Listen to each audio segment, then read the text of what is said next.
bajar un poquito, Claro, porque dada la contaminación que hay. aparte de eso, también hay que destacar que estamos en una situación eh, de alerta ambiental, de hecho, sí. Así que para que tengan ojo también, porque, claro, el espacio para la respiración igual se complica. Y aparte de eso, es que estamos en una situación bastante compleja con el virus con los otros virus también que están. Ya no estamos hablando solamente del COVID, sino que también estamos hablando del virus Sincicial sincicial. sobre todo, ¿cierto? Todos los virus respiratorios que están en su alza máxima en esta temporada. Todos, porque ahora se acentúan con el frío, con las bajas temperaturas, con los cambios de temperatura también, porque claro, uno ve sol, dice, voy a salir desabrigado y resulta que sale afuera y se congela completo. Se congela además porque la humedad está muy alta. Como hay más humedad, la percepción de frío es mucho más alta también. Como eso, hay unos términos científicos que cuando la isoterma está más baja, entiendo que hace más frío. Pero bueno, vamos a abordar eso. Salgamos de ahí porque no lo conozco muy No, bien el tema de la isoterma. No, salgamos de arranquémonos de ese tema porque no tenemos la exactitud técnica para hablar claro, de la después isoterma. nos van a llamar y nos están diciendo puras Claro. tonteras. Pero el concepto existe.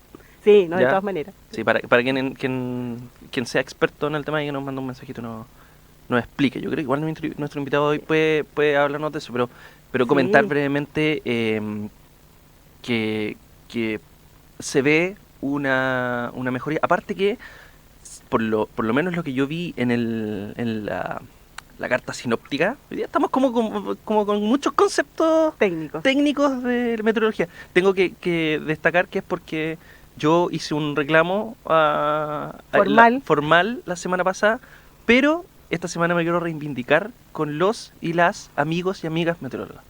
Por eso estoy usando conceptos de la meteorología. Claro. Que lo sepa o no es otra cosa. Ya quizás por ahí está el tema, pero hay que aprender de eso. Yo creo que es una linda área del conocimiento. Vamos a tener que traer algún invitado, meteorólogo o meteoróloga. Sin duda.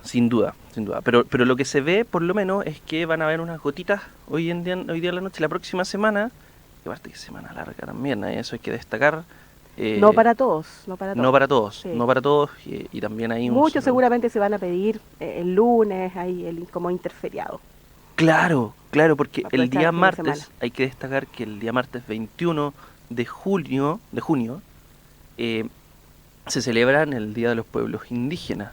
El Machac Mapu o Machac, pues bueno, es la celebración del Día Indígena. A la vuelta, en el segundo bloque, voy a comentar el dato también para todos quienes quieran saber qué es lo que se celebra. Un día que también se celebra desde el año pasado, una ley que se aprobó el 2020 y que destaca también la importancia de nuestros pueblos indígenas, nuestros pueblos originarios, que generalmente los retrotraemos siempre a la comunidad mapuche, que es la comunidad más grande, pero hay alrededor de 14 pueblos reconocidos. También Claro. hay que destacar eso. Bien, vamos un poco al tema que nos trae hoy, que también tiene mucho que ver con el clima, con la temperatura. Ayuda justamente Ayuda todo esto. a regular las temperaturas. Sin duda. Y también nos permite mirar otra área del conocimiento dentro de lo que es las carreras técnicas, pero también dentro de lo que es el deporte en general. Pero no vamos a hablar del deporte de fútbol. Ya no hablemos de fútbol, ¿no? Yo creo que Ya hemos hablado mucho. Hemos hablado mucho y no queremos saber de fútbol. Olvidémonos de los Hay otros deportes carletzos, también. olvidémonos de todo eso mejor. Sí, mejor, porque si no vamos a sufrir, ya sufrimos lo que había que sufrir. Y tenemos un tremendo invitado. Sin duda alguna. Tenemos un tremendo invitado. Multifacético. Yo creo que tenemos que hacer un programa completo para hablar del currículum del profesor. De todas maneras. Sí. Pero saludémoslo. Sí.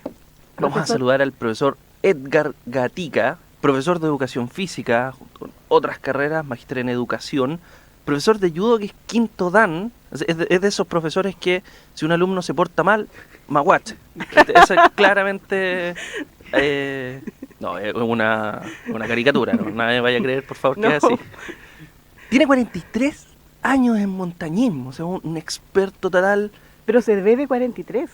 Claro, ese es el problema. El profesor desde el año 1 que está haciendo montañismo, lo creemos Claro. por su cercanía también Nació con y la partió montaña. en la montaña. Nacido en la montaña, profesor de montañismo y trekking de la Universidad Central, 22 años en el servicio del Cuerpo de Socorro Andino, 8 años como director nacional del Cuerpo de Socorro Andino, actualmente es el director técnico del Club Deportivo X Pro y profesor de cátedra de la Universidad Central. Así que le damos la bienvenida al profesor Edgar Gatica. Bienvenido, profesor. Muchas gracias. Realmente un orgullo estar aquí con ustedes compartiendo un ratito de conocimiento y pasarlo bien un ratito. Lo que quiero comentar es que tengo mucha gente que me está escuchando por ahí, así que quiero darle un saludo a mi familia, a mi señora Anita, a mis 2 hijas y en especial a los deportistas que se comunicaron conmigo cuando supieron esto y feliz, pues aquí estoy, así que un saludo a todos ellos. Saludamos a todos entonces quienes están ahí apoyando y escuchando al profesor. Sí, de todas maneras nos sumamos a los saludos para todos quienes lo están escuchando, lo están viendo. También. Y entremos en materia, en materia y queremos hablar, sabemos que tienen mucha expertise en la montaña, pero también en el área del deporte. Usted es un erudito en la materia del deporte y sin duda una de las áreas que se ha visto más afectada producto de esta pandemia, que nos cambió la vida, es precisamente el deporte. Y en ese sentido, ¿cómo se vivió el deporte en la pandemia? Fue bastante complicado, no fue fácil. Sobre todo estos deportes que la gente estaba acostumbrada a estar al aire libre y de repente encerrado en la casa, que trajo problemas incluso familiares. De hecho, por ahí estaba viendo una estadística que muchas parejas se separaron a causa de esto. Bueno, yo creo que yo 1 hora más en la casa y hubiera terminado igual. Así que soy una excepción solamente por un par de horas. Pero habían otro tipo de deportes que también realizo que también complicaron la cosa, como son los deportes de combate, que esa gente que practica los deportes de combate, y me refiero a todos los deportes de combate, yo me dedico al judo, pero en general todo es gente que su doctrina es ser muy disciplinado, muy ordenado, no faltar a los entrenamientos, muy respetuoso. Entonces quedaron alejados de todo ese mundo. Entonces realmente fue un tema, después de este tremendo camión de actividad física y relegarlo a 0 en la casa. Claro. Entonces ahí los profesores nos tuvimos que reinventar. Y esa es una parte entretenida que fue un desafío prácticamente, que también fue para la educación, que el tema de pasar las clases online, o sea, fue un desafío en realidad para todo el mundo, no solo para el tema del deporte. El tema es que cuando uno va a un gimnasio, va a un lugar específico a hacer el deporte, y de repente está encerrado en la pieza, entonces eso fue la forma que teníamos que reinventarnos los profesores. Bueno, en el caso mío, el tema montañismo, lo que nos sirvió mucho fue que yo hice, no muchas, pero sí hice algunas reuniones con montañistas y tratábamos de temas de seguridad, de rescate, de conocimiento, en general de teoría. No servía 100%, pero ayudaba a calmar el corazón. Entonces, esto porque después yo lo comentaba con los muchachos que se conectaban y realmente era como un alivio. Esa día en la tarde que hablamos de montaña fue un alivio. Y el caso de los deportes de combate fue muy chistoso porque mi comedor, mi living, lo transformé en un gimnasio, sacando los muebles, colocando colchonetas y que los chicos se conectaran. Y fue muy entretenido porque la primera clase que tuvimos 55 deportistas conectados en la clase de judo. Entonces hacíamos puros gestos técnicos, así sombra, hacíamos preparación física y después imaginábamos que tomábamos a alguien, imaginábamos que votábamos. Entonces fue como entretenido, pero igual fue mermando. Claro. Porque, como le digo, a la primera clase tuvimos 55, a la semana siguiente ya eran 40, a la semana tuvimos casi 6 meses así, y las últimas clases no se conectaban más de 8 o 9. Porque también era tedioso, entonces, y el otro problema era que los chicos estaban todo el día conectados por el colegio, la universidad, en línea, y llegar a las 8 de la noche, de 8 a 10 de la noche, a conectarse de nuevo. Entonces fue mermando un tema, pero en realidad hubo que reinventarse. Claro, se perdían los atributos que tiene el deporte, que es el aire libre, el compartir con otros, pero en general todos yo creo que tuvimos que digitalizar de alguna forma nuestra vida, el teletrabajar, el teleestudiar, el telereunirse con los amigos. Entonces trajo también, ¿cierto?, algunas otras formas, otras maneras. ¿Qué oportunidades cree usted, profe, que trajo la pandemia para el área quizás del deporte, pero más asociado quizás al entrenamiento? Yo creo que oportunidades se abrieron campos completamente nuevos. Por ejemplo, a nadie, o sea, no es que nadie lo haya hecho, sino que muy poquitas personas hablaban de deporte a través de las redes sociales, deporte a través del Instagram, no sé. Y Dave ahí se le ocurrió una idea maravillosa de hacer estas como cápsulas deportivas en donde uno daba consejos y cositas así, y mucha gente las seguía. De hecho, fue lo primero que me llamó la atención. Entonces creo que el gran aporte que tuvo esto fue que hacerlo como digital el deporte. Y lo otro que al hacerlo de esa manera traspasó las fronteras. Porque, por ejemplo, habían videos que yo hacía y de repente me llegaban así manitos para arriba, así de Argentina, de Brasil, y yo dije, ¿qué onda? ¿Qué está pasando?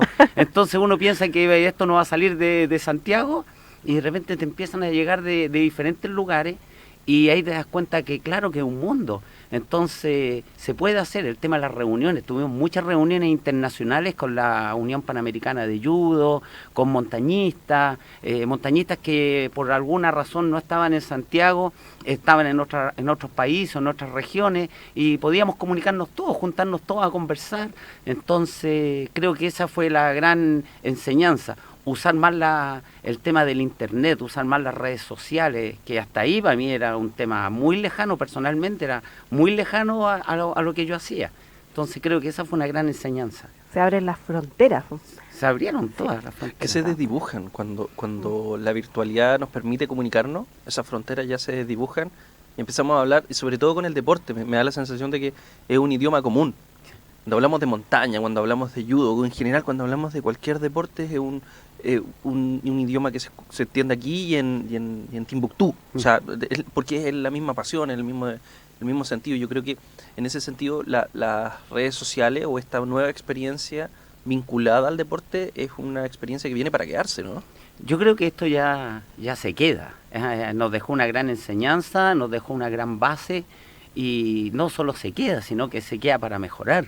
Porque cada vez veo que la gente hace videos de mayor calidad. Nosotros grabamos nuestros videos para nuestros alumnos con el celular, o sea, yo hice todas mis clases con el celular, y hoy día no, hoy día buenos micrófonos, buenas cámaras. Profesor, cuéntenos la verdad, ¿cuántos celulares rompió haciendo judo con el teléfono? Por favor, transparentemos aquí. Dos celulares volaron, volaron por los aires. Claro, ¿por qué? Porque es verdad eso. ¿Qué es lo que pasa? Que uno no tenía los implementos, no tenía los atriles para el celular, ese aro de la luz, no tenía. Entonces uno lo ponía, yo lo colocaba una banca, arriba de la banca una silla, y en la silla ponía el celular. Entonces de repente haciendo los movimientos salía la silla volando, se caía, era muy gracioso. Pero empecé a adquirir las cosas, pues, o sea, los atriles y esas cositas para hacerlo un poquito mejor, pero en la parte mía muy básico. Pero yo he visto profesores, sí, que tienen micrófonos así como los de esta calidad que estamos usando en la radio, compraron estas luces para iluminar que cambian de tono. O sea, hubieron profesores que realmente profesionalizaron el tema de esto de comunicarse a través del internet. De todas maneras. Pasa que el deporte se democratiza también. Sí, porque empezamos a hablar de más cosas, empezamos a hablar. El montañismo es uno de los ejemplos. Yo creo que la pandemia también ayudó. Vamos a hablar de eso en el próximo bloque, pero eso como otros deportes. Yo creo que servía también para que el estudiante que quizás no podía ir a un taller de judo pudiera ver el video. Entonces, mira, ¿sabes qué me interesa? Yo pensé que el judo era algo inalcanzable, algo que quizás yo no podía servir para eso, que es el típico comentario de no, yo no sirvo para ese deporte. Pero pasa que con los videos, con las grabaciones, con las charlas virtuales, el acceso es distinto. Entonces yo lo puedo ver sentado de mi casa y eso puede generar una motivación distinta también. De hecho nos pasó que en esta oportunidad, ya cuando la universidad abrió, teníamos muchos deportistas que se acercaron al centro deportivo motivados por los videos. Incluso hasta ayer me llegó una alumna que su único sueño que había tenido toda la vida era escalar, por ejemplo. Yo también dirijo el taller de escalada de la universidad. Y estaba pero fascinada, y al final le enseñé unas cositas, porque uno no puede enseñar toda la información en la primera clase. Entonces siempre me voy como de escalones. Le enseñé algo del arnés y todas esas cosas, y después le hice que jugara un poquito en el muro, con unos ejercicios muy básicos. Pero estaba fascinada. Entonces nace de esto, nace de que lo vio en el video. Chuta, yo podría hacerlo, y nace un montón de paradigmas, que la edad, que el físico, que tengo este problema.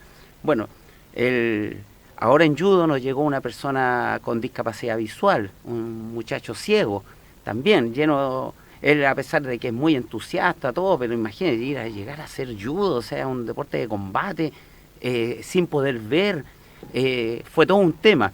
Pero ahí está entrenando, y ahora ya preparándose para los Panamericanos de Santiago 2023, que ya estamos preparándolos, y eso va a ser en octubre, noviembre del próximo año. La gente a veces piensa que un evento deportivo se prepara un mes antes, 2 meses antes. Imagínate, estamos hablando más de un año antes, y ya nos estamos preparando los entrenadores, los técnicos, bueno, y toda la administración que requiere unos juegos de esa magnitud. Aprovechemos de comentar que ya está, bueno, porque los Panamericanos, y como el profesor lo mencionó, es algo sumamente importante. Ya salieron las sedes, son 19 sedes, 19 comunas en 4 regiones.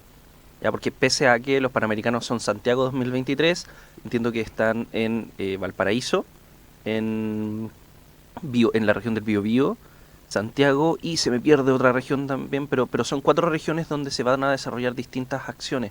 Destacar que se incorporan también en esto comunas como La Pintana, que va a recibir rugby, comunas como San Bernardo, que va a recibir a los deportes de acuático en el lago de Nos, de los Morros, Laguna de los Morros, también van a recibir esos deportes. Entonces, destacar que este proceso que se nos viene encima de los Panamericanos 2023 es súper, súper importante, porque también es un evento potente para Chile. 7.000 aproximadamente, bueno, 6.900 y fracción, fueron los deportistas que participaron de los antiguos Juegos, los anteriores, en Lima, que fueron los anteriores Juegos Panamericanos, y eso significa que vamos a tener 6.000, 7.000 deportistas, más periodistas, más gente que viene. Entonces es un evento de una envergadura súper grande. Es, como algunos le dicen, la Olimpiada chiquitita, porque vienen de toda América, desde Canadá, Estados Unidos, hasta Chile, Argentina, que son los dos extremos.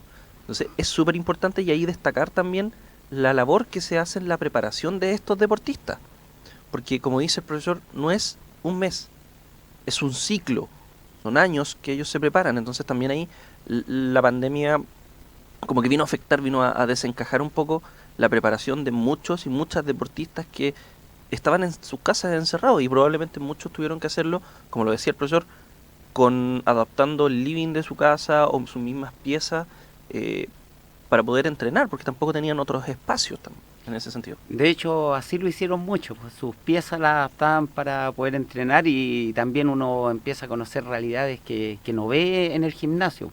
Por ejemplo, muchachos que apenas cabía su cama en la pieza, entonces tenía que levantar la cama para poder entrenar. Entonces, bueno, ahí uno empieza a ver otras realidades, pues. Pero cómo nos adaptamos también a eso. Y en general el valor que yo tomo es que los chicos se adaptan. Muchos salían al patio a entrenar con un frío, sobre todo ese periodo de invierno. Con frío me daba risa, porque yo los veía por la cámara y estaban con gorro, pasamontañas, guantes, y el judoki puesto encima. Bueno, cosas así. Y también uno ve otras realidades también, porque yo pienso que, si bien es cierto, separó mucha parte del mundo con el tema de la pandemia, el deporte a nivel, no a nivel chileno, pero a nivel internacional, el deporte como que siguió caminando, a una escala más reducida, pero siguió caminando. Por ejemplo, este viernes, sábado y domingo pasado, tuvimos el curso de un entrenador canadiense que trabaja con discapacidad para los Juegos Panamericanos, los que vienen después de los Juegos Panamericanos. Y resulta que, por ejemplo, la realidad de ellos, la realidad de nosotros, nos quedamos sin entrenar, nuestra realidad. La realidad de ellos estaban entrenando en Canadá, como las normativas de Canadá eran tan estrictas, él nos decía, nosotros de mal fue a peor, y de peor a más peor, y más peor y más peor. Pero el peor de ellos era el mejor de nosotros. ¿Ah? Entonces, por ejemplo, me decía que ellos tenían un entrenamiento, entrenaban más o menos 30 deportistas de alto rendimiento, y resulta que cuando las leyes se pusieron tan estrictas, lo tuvieron que bajar a 20, y cuando ya iban en 15, tomaron la decisión de irse a entrenar a Texas, Estados Unidos. Estoy hablando que como nada, es como que aquí en Chile, oye chiquillos, sabes que aquí no nos dejan entrenar, así que vámonos a Canadá a entrenar. Así de simple. Y estuvieron, no sé, como 3 meses, 4 meses entrenando en Canadá, o sea, en Texas, Estados Unidos, y después se fueron a Inglaterra a seguir terminando el entrenamiento en plena pandemia. Y convengamos que no es cruzar como la frontera, no es como decir, ya me voy a Mendoza, claro, me voy a San Juan. No, claro, es cruzar Estados Unidos completo. Texas queda al otro lado de Estados claro. Unidos. Y claro, pero como las normativas son por estado y como eran menos estrictas, de Canadá se fueron a entrenar a Texas. ¿Están los recursos para eso? Sí, los recursos, a eso es a lo que me refiero. O sea, y después, como también se estaba poniendo complicado en Inglaterra, se fueron a Inglaterra y terminaron ya el ciclo de 2 o 3 meses más. O sea, imagínate el tener el recurso, primero de los viajes, que ya eso ya para nosotros es algo, es lo más difícil, pero además tener 1 mes, 2 meses, 3 meses, no sé, 15 deportistas entrenando en otro país, alojamiento, alimentación, cuidado, enfermedades y todo lo que hay que manejar, ellos lo tienen. Y eso es malo para ellos, eso es malo. No, estaba malo. O sea, ¿qué será cuando está bueno? Entonces, para nosotros eso es espectacular, pues, ni siquiera lo hacemos en los mejores tiempos. Entonces, claro, bueno, eso de esa manera los otros países valoran el deporte. Y ahí uno lo comprueba y por eso son lo que son. Sí, siempre yo digo, acá en Chile las migajas del Estado son las que quedan para el deporte. ¿Ah? Siempre se distribuyen muchas cosas que yo entiendo, yo creo que todo lo que se distribuye es importante, pero muchas veces hay una cantidad de plata que se bota a la basura y no se aprovecha en el deporte. Entonces yo digo, estos países que son tan desarrollados y que nos llevan a una vanguardia de primera línea en el deporte, algo importante habrán aprendido del deporte que le dan tantos recursos y lo mantienen. Es que hay una reflexión también respecto del deporte y la importancia que tiene en tanto desarrollo del aprendizaje, en tanto desarrollo de las capacidades de socialización, integración. Entonces, claro, puede existir una mirada un poco más miope respecto del deporte, en el sentido de que el deporte es una actividad física. No, pero el deporte tiene que ver con mucho más. Y cuando hablamos de deporte hablamos en todos los sentidos. En la salud, por ejemplo, en la salud mental. Claro. De hecho, España hace mucho tiempo atrás sacó un eslogan que, bueno, lo hizo con varios deportes, pero yo destaco el deporte que me interesa a mí, y decía, ejercita tu mente, practica judo. Entonces, como que te sacaba no, pues si judo, entrenamiento físico, porque la gente que no sabe o que tiene poco con él piensa que todo es físico, y no todo es físico, hay deporte, el físico es importante, pero la cabeza, cómo funciona la cabeza es mucho más importante. De hecho, uno puede tener un físico privilegiado como deportista, pero si la cabeza no funciona bien, como digo yo, si te faltan tornillitos o palos en el puente, no te va a funcionar. Entonces tiene que estar todo bien. Y lo otro, que a mí, bueno, he tenido la suerte gracias al deporte, de viajar por muchos países en el mundo, y hay una cosa que solo la veo en Chile, que después de tanto viajar, me doy cuenta que Chile es una población enferma. Si usted se da cuenta, en cada esquina hay una farmacia. Usted va al centro y en todas las esquinas hay una farmacia. Eso nos dice que somos una población enferma. ¿Ah? Porque eso, si la gente no requiriera tanto medicamento, no sería tanta farmacia. Pero si usted va a Argentina, aquí al lado de nosotros, usted tiene que buscar una farmacia, buscar algo para comprar un medicamento, no sé lo que sea, el dolor de cabeza, no sé, tiene que buscar una farmacia. Acá no hay que buscar nada, uno va caminando y se va cruzando con farmacia. Entonces, ¿qué es lo que pasa? Que el apoyo al deporte, con el beneficio del deporte, está estudiado. Eso yo no vengo a dar el secreto de la sopa de cebolla. Está estudiado que las personas deportistas, de hecho las empresas, prefieren mucho los deportistas. ¿Por qué? Los deportistas tienen una característica, son responsables, primero que nada, son disciplinados, segundo, no se enferman nunca y, ¿sabe? No piden licencia. Son personas muy estructuradas en ese sentido. Bueno, yo les voy a dar el caso mío. Yo llevo acá en la universidad trabajando aproximadamente ya 15 años. Y en mis 15 años tengo una licencia de 3 días. En 15 años. Eso no tiene que ver porque es tocado por el dedo de Dios. Eso tiene que ver algo que está más fuerte allá. Y yo lo he hecho la culpa al deporte. El deporte es el que te mantiene bien, el que te mantiene con ganas de seguir adelante, no rendirte y estar aquí cumpliendo. Entonces, si ese patrón que nos deja el deporte, no da lo mismo qué deporte sea, pero ese patrón de salud, de bienestar, de regocijo que uno siente al hacer actividad física, lo podemos encontrar en todas las actividades físicas, en todos los deportes. Ahora, un deporte que es mal dirigido, yo entiendo que claro, puede disparar un poquito por otro lado, pero a pesar de eso, nos va a dar un beneficio físico, de salud, mental, espiritual, que no lo vamos a encontrar en cualquier parte. Por eso yo creo que las actividades físicas deberían de ser una prioridad. Cuba, en el caso de Cuba, ellos tenían un eslogan súper fácil: queremos una población sana, que hagan todos deporte. Entonces, en Cuba, Cuba es un país que tiene una cantidad mínima de recursos, más encima bloqueado, más con todo el problema que pueda tener Cuba, pero a pesar de eso está dentro de los 5 o 8 primeros lugares en las Olimpiadas. Y nosotros, que tenemos un país con todo el recurso, no tenemos bloqueo, tenemos acceso a materiales y todo, ni siquiera figuramos con ninguna medalla. O sea, desde Nicolás, que ganaron la medalla olímpica, desde ahí no hay ningún registro ni para adelante ni para atrás. Entonces, en ese sentido estamos muy mal, estamos muy al debe. Que tengamos preparación física, más encima estos ministros geniales que tenemos, que nunca han estudiado algo de educación, y los tenemos como ministros de educación, y queriendo eliminar educación física, queriendo eliminar esos ramos, pero queremos medallas olímpicas. Jamás lo vamos a hacer. Me tocó ver a mí el programa educativo del Japón, por ejemplo. Yo estuve por un intercambio en Japón 10 días, y estuve con los mejores deportistas y todo, y lo que me llamó la atención, yo estaba invitado a entrenar al Kodokan, que es la primera escuela de judo del mundo, y también en la Universidad de Sofía. La Universidad de Sofía, para que lo entiendan, es la universidad encargada de mantener a Japón en la vanguardia de la tecnología y la investigación.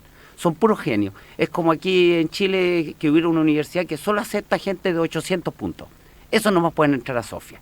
Bueno, y Sofía tiene un programa transversal de todas las carreras. Los alumnos, todas, en todas las carreras tienen que hacer judo. Entonces uno dice, ¿pero por qué?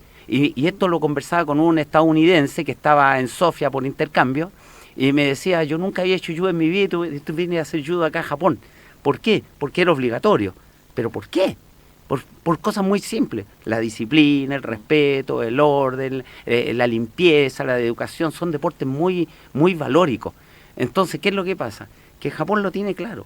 Si la gente hace deporte, tenemos una población sana, a una población que ya está sobreestresada por la competencia, pero por la competencia de ser profesionales, de todo eso. Pero al final encontró su escape en el deporte, y por eso ahora Japón, no ahora, estamos hablando de hace más de 50 años atrás, Japón hace inversiones gigantes en el deporte, pero inversiones astronómicas al lado de nosotros. De hecho, el presupuesto de Japón, si que no me equivoco, hace 5 años atrás, era casi 8 veces más grande que el presupuesto chileno, al deporte solamente. Entonces, algo importante habrán encontrado en el deporte que le dedican tantos recursos. El bienestar, que yo creo que el bienestar personal, justamente como usted dice, obviamente llega a todo nuestro entorno, en nuestro trabajo, con nuestra familia, con la sociedad en general. Y claramente el foco tendría que estar ahí para también cuidar la salud, ¿cierto? La salud en general, y sobre todo la salud mental. Exactamente. Que está tan complicado hoy en día. Mira, a mí me pasa algo que nunca me había pasado en el deporte. Hoy en día me llega mucho deportista joven, chiquitito, pero con problemas que antes no me pasaban. Por ejemplo, chicos que no tienen tolerancia a la frustración. Hacemos un juego, por ejemplo, jugamos a la pinta en el tatami con los chicos, y porque lo pintaron se pone a llorar así como que le hubieran quitado a la mamá. O sea, cero tolerancia a la frustración, ni pensar en que si combate y pierde un combate. ¿Ah? Lo otro que me ha llamado mucho la atención de los chicos que me han llegado en mi escuela infantil, que son aproximadamente 30, y aprovecho de saludarlo a todos ellos que estaban ahí y van a estar atentos ahí a la conexión. Los chiquititos llegan además con un tema de, como nosotros le llamábamos antes, los niños burbujas, sobreprotegidos, una sobreprotección pero extrema ya, y que los chiquititos se tienen que liberar para la vida. O sea, no va a estar siempre la mamá al lado de nosotros. En algún momento, o sea, lo estamos preparando para ser unos hijos espectaculares en la casa, pero nulos en la calle.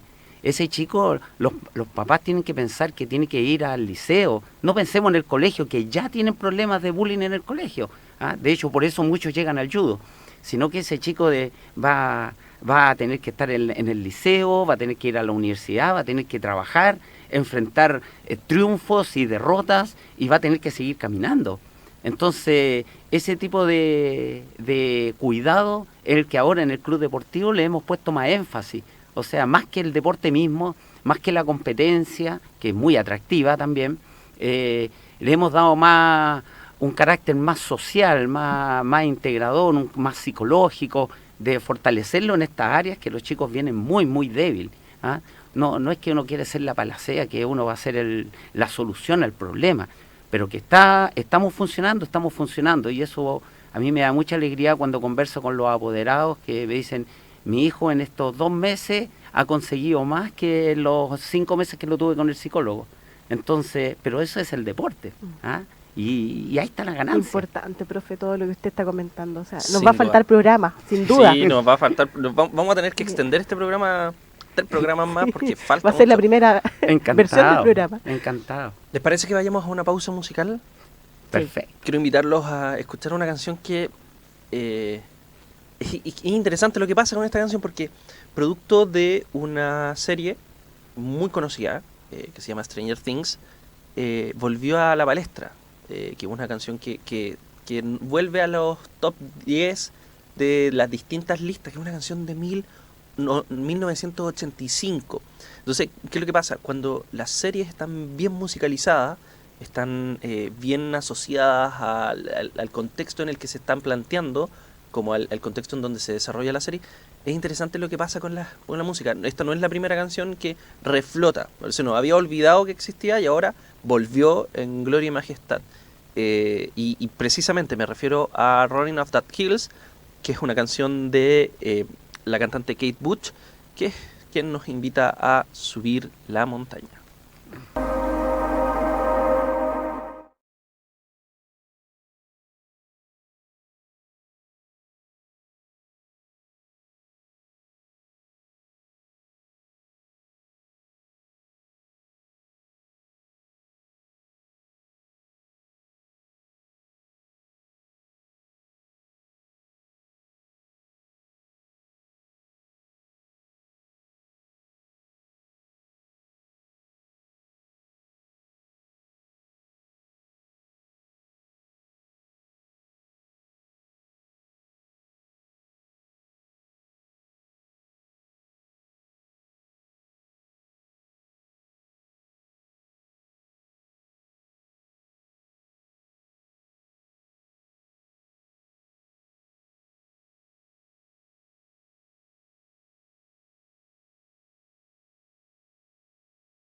Estamos escuchando en Radio U Central, Técnicamente Hablando, una conversación sobre el rol y la importancia de las carreras técnicas en nuestro país. Conducen Claudia Gebert Sepúlveda y Bastián Cuevas Campos. Volvemos. Ya nos subimos a la colina. Ya Kate Bush nos invitó a subir a la colina. Estamos en la colina, Ya en la estamos montaña. Arriba de la colina, arriba de la montaña. Y precisamente queremos hablar de eso, que la montaña es algo súper interesante. ¿Y por qué es interesante? Porque ha venido mucho en boga.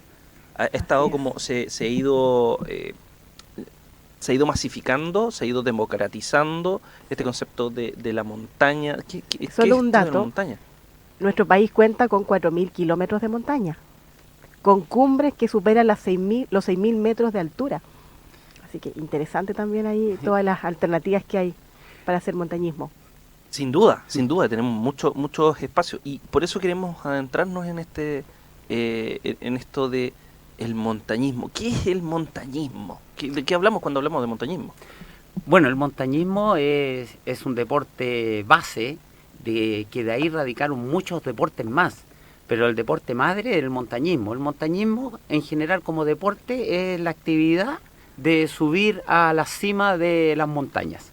Esa es como la actividad primaria, alcanzar cumbres. Después de este deporte de montañismo ramificaron muchos deportes más. El esquí nace del montañismo, la escalada nace del montañismo, después nacen deportes como el ciclismo de montaña, empiezan a aparecer un montón de actividades, pero en general todos los que practican este tipo de actividades tienen que tener una cosa en cuenta. La base es ser montañista. Todos tienen que usar ropa técnica, equipos técnicos, independiente de la modalidad que hayan adaptado.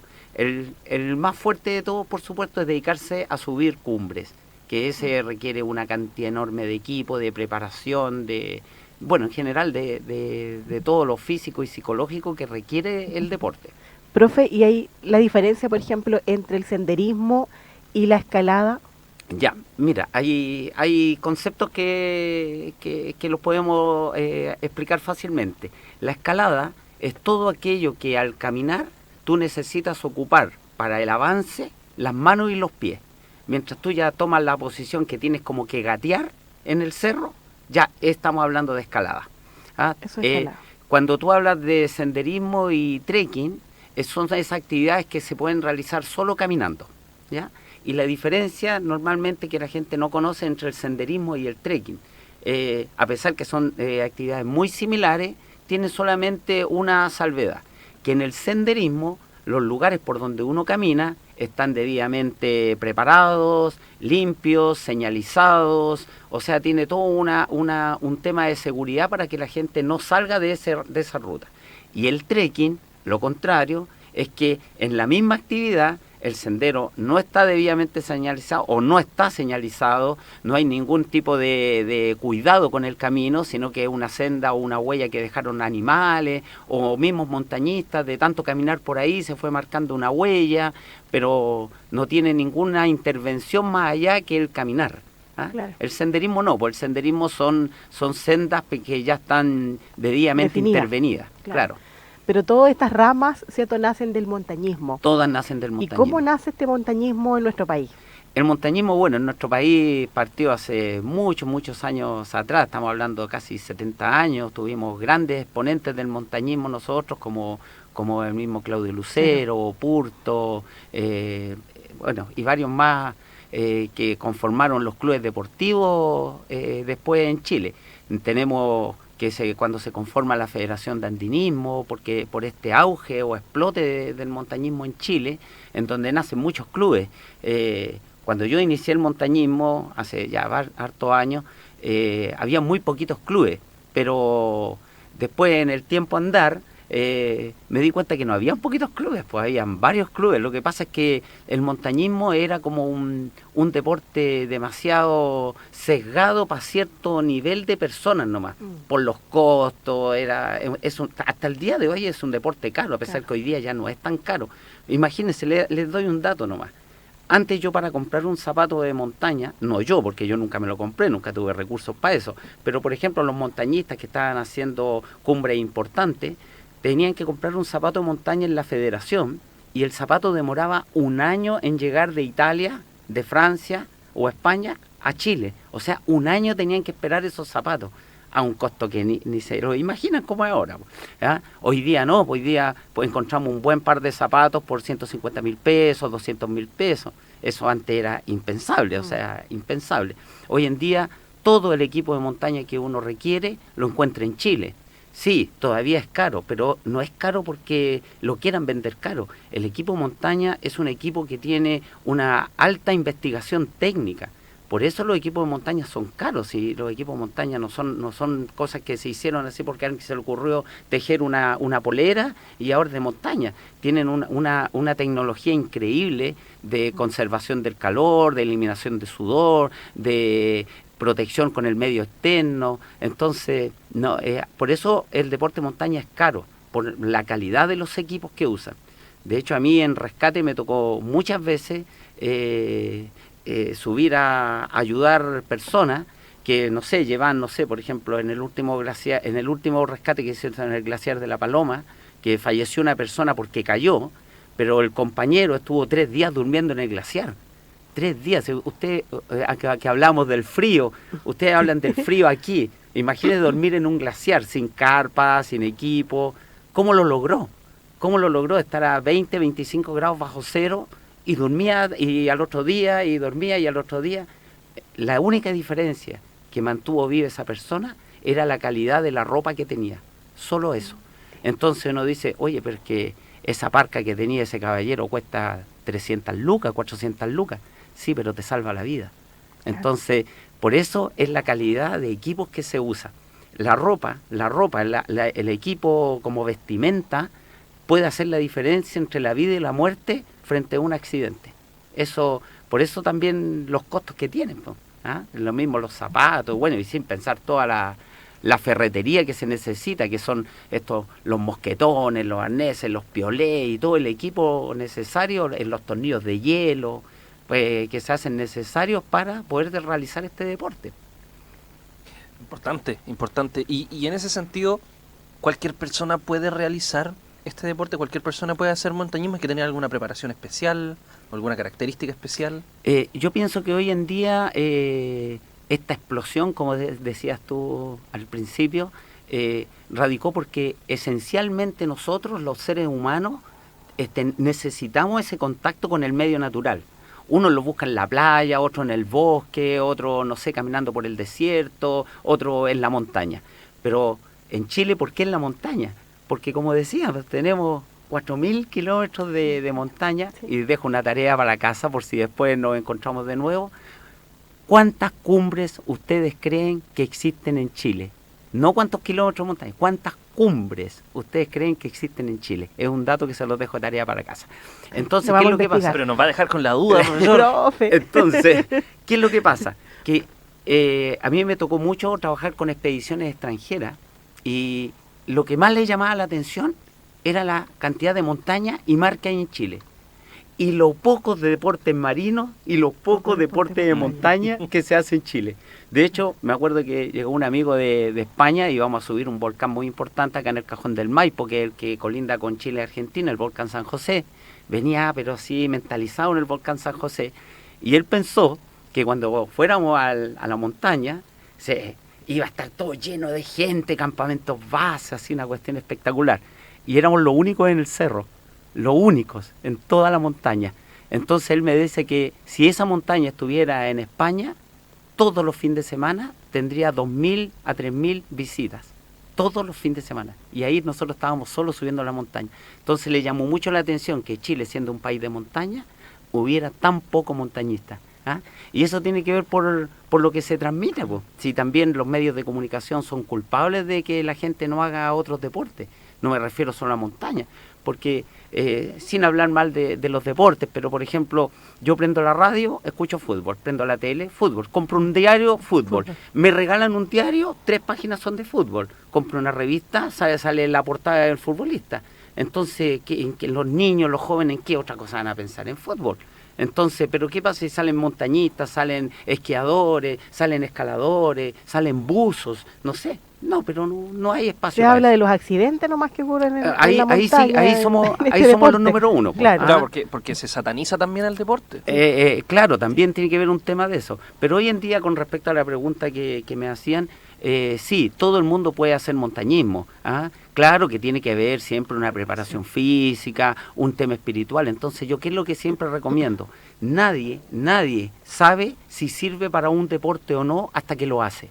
Entonces, yo lo que lo invito es que, en vez de arriesgarse solo a salir a una actividad en contacto con la naturaleza, se acerque a alguien que ya tenga conocimiento, se acerca a un guía o simplemente pague un servicio de guía que lo lleve a la montaña y vas a ver al tiro si le gusta o no, si esto es como enamorarse, el enamorarse a primera vista. Uno va y queda enamorado al tiro o simplemente no quiere volver nunca más. Entonces, pero que lo pruebe. Si nadie sabe si puede o no puede hasta que lo hace. Entonces, lo que yo recomiendo es que no lo hagan en solitario, sino que se acerquen a una persona que tenga conocimiento y empiecen a hacer la actividad. ¿Con qué ropa? Hoy en día mucha gente tiene ropa técnica en la casa y no tiene idea. Por ejemplo, el polar, estos polar, es una ropa técnica del montañismo. El polar se creó con la idea de eliminar la marca de pluma. ¿Ah? Teniendo una ropa más técnica, más liviana, que si se moja no tenga tantas complicaciones como cuando se moja la pluma. Entonces se creó el polar, pero el polar se creó como vestimenta de montaña. Entonces hoy en día muchos tenemos ropa de montaña, pero no tenemos idea. Profe, bueno, se dice que la energía que entrega la montaña es única. Sí. ¿Qué valores desarrolla también el montañismo? Yo creo que, ¿sabes qué? Los valores más fuertes que yo encuentro en el montañismo son el tema del compañerismo, de quedarse con el compañero, de apoyarlo, de atirarlo para arriba, de que no flaqueen. Si estamos en la adversidad, no sé, en un temporal, nos cae lo que unirnos, juntarnos, y creo que el valor del compañerismo, de la amistad, se crean amistades eternas con el tema del montañismo. Y lo otro, la vida sana, si un deportista no puede subir alcoholizado, no puede drogarse, no puede, porque es 100% seguro que no vuelve. ¿Ah? A nosotros nos pasó en una experiencia en el volcán, en los Payachatas, que son los volcanes que están en Arica, en la frontera con Bolivia, en el Parinacota especialmente. El Parinacota es un volcán de 6.000 metros de altura. Y nos pasó que nos cayó un temporal a los 5.500, estábamos en el campamento avanzado, que es el segundo campamento que uno hace para subir a la cumbre. Y habíamos, me acuerdo, como 7 expediciones. La de nosotros es la única chilena. Todas las demás eran extranjeras, italianos, suizos, daneses, inglesa, una expedición inglesa, y no me acuerdo las demás.